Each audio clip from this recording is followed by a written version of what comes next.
Governor Kim Reynolds is proposing over-the-counter birth control to be available in the state of Iowa without a prescription.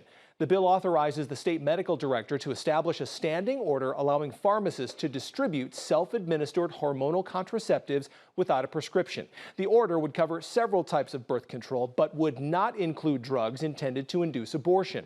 It's something the governor has worked on now for 3 years, and she's optimistic the bill will pass this session, and she believes it will help limit abortions.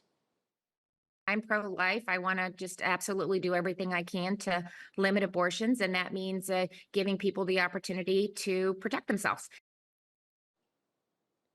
If the bill passes, Iowans would need to be at least 18 years old to get birth control pills over the counter without a prescription. A House subcommittee approved the bill on a 3-0 vote Monday. It now goes to the full Health and Human Services Committee next.